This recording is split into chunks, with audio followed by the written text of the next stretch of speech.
Muito falamos sobre a questão de colocação de limites no processo educacional das crianças. É importante nós entendermos o que são esses limites e o porquê a colocação de limites e o processo educativo para a criança, ela pode colaborar na autonomia da criança e no desejo da busca do conhecimento. Então, esse nosso tema de estudo hoje. Vou falar sobre isso a partir do olhar da psicanálise da criança. Lógico que dentro de uma configuração também dessa psicanálise na qual, ao longo dos meus anos de atendimento, de estudos, de formação, que eu tenho nominado de psicanálise contextualizada nos vários grupos de formação que eu criei, que a gente tem essas extensões de formação aí com gente de várias partes participando, né? Então, é uma construção também a partir da minha experiência clínica, dos meus referenciais de estudos, de uma readequação e readaptação da própria linguagem da psicanálise, mas voltado para o público da criança. E é interessante que o limite é muito debatido no processo educacional, mas a gente tem que entender que tipos de limites que são necessários e se não acontecer, não vai vingar principalmente os dois elementos, que é essa capacidade de autonomia de uma criança, então uma educação que leve a criança à sua autonomia e que desperte o desejo do conhecimento.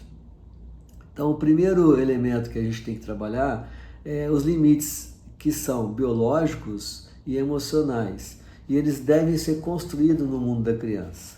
Por exemplo, desde o desmame, né, o complexo do desmame, que a psicanálise tanto preconiza, porque a criança ela vem desde a fecundação até o desmame, criança e mãe é um só, por uma necessidade fisiológica. Mas existe aí um limite de desmame, que aí entra o complexo do desmame. Então aí já começa o início de um limite que vai forçar a criança a buscar meios de se relacionar para além da mãe.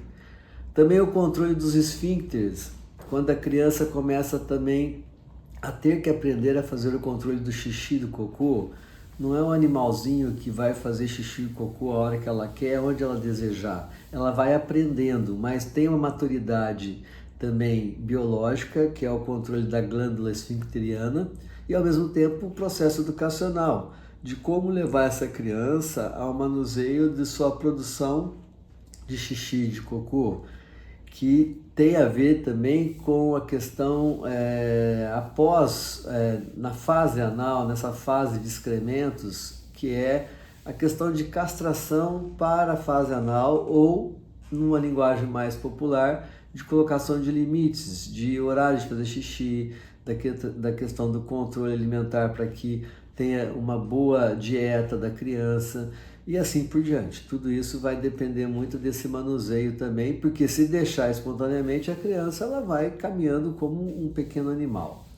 E a delimitação de papéis, principalmente nessa fase edípica, onde a criança passa a ter uma competitividade em relação ao pai, à mãe, ou quem está convivendo com a própria mãe, né, daquela coisa de invadir o território do outro, querendo roubar o pai da mãe, a mãe do pai, assim por diante, naquela triângulo amoroso dessa fase da sexualidade da criança.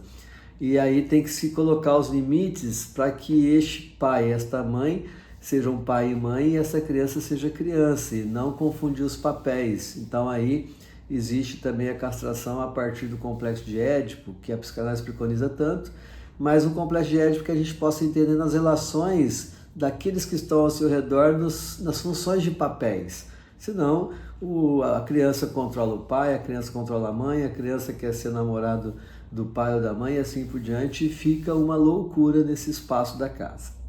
Então, olha só aqui nós delimitamos três demandas, do desmame, do esfíncter e da questão das relações de papéis nas relações amorosas pai, mãe e filho, que a gente nomina muitas vezes como Édipo. Este processo de colocar o limite na criança vai depender muito da construção, do suporte que é colocado a essa criança que está ao seu redor.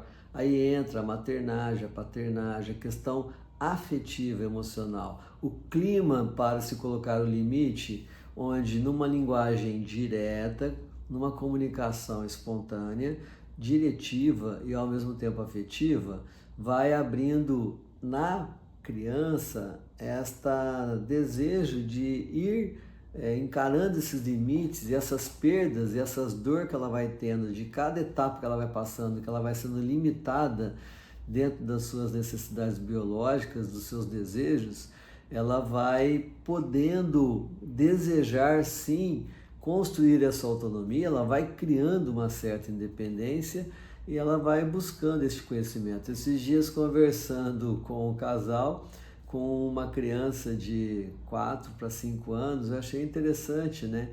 Como que uma criança comunicativa, uma criança assim afetuosa e o cuidado do pai e da mãe ali, colocando os limites, mas de uma forma assim carinhosa e ao mesmo tempo diretiva, sem deixar de colocar os limites. Nós estávamos num parque infantil e esse casal com essa criança. E legal que a criança ela ia para lá, ia para cá.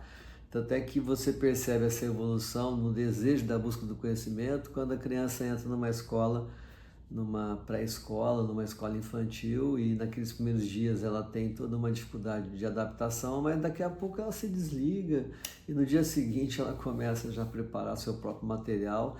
Por quê? Porque existe um ambiente favorável de acolhida da escola de forma afetiva e também de estímulo dos pais para essa progressão da autonomia e do desejo da busca do conhecimento.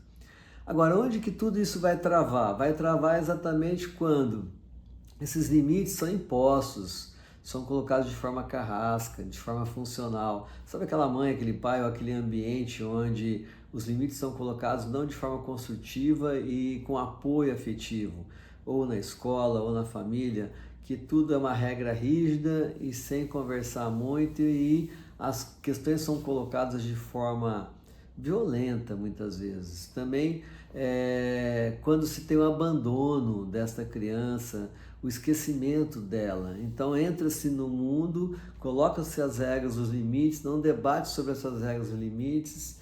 Existe uma permissividade também, quando também abandona-se e deixa livre, fazendo o que quer. Tudo isso vai travar esta capacidade de autonomia e esse desejo da busca do conhecimento. Por isso que vai ter crianças que na educação infantil, no ensino fundamental, vão travar nessa busca de conhecimento, mesmo tendo muito potencial para se estudar, porém não tem o despertar para o desejo do conhecimento, que vem de um ambiente também que travou todo esse processo, onde o limite entrou de forma deslimitada, agressiva, de forma funcional, muito técnica e com certo abandono também. Aí haverá bloqueio no processo educacional, porque o processo educacional se dá pelo desejo e o prazer de conhecimento, que é a autonomia. Porque a autonomia está relacionada com a educação, porque na medida que a gente estuda e a gente desenvolve educacionalmente, a gente tem mais capacidade e potencialidade de desbravar o mundo e construir a nossa própria autonomia e se separando daqueles que nos dão suporte. Então, toda essa potencialidade do limite vai ser o despertar para a autonomia e consequente busca do desejo de conhecimento. Fica aqui este vídeo para que você possa ficar atento. Se é um profissional da educação, se é um pai, se é uma mãe, se tem parentes, amigos com crianças, para ficar atento e fazer essa percepção e colaborar no seu ambiente para que as crianças possam ser adentradas nas suas perdas, nas suas dores de perder, por limites afetivos e não destrutivos, ok? Obrigado pela sua atenção e até o nosso próximo vídeo.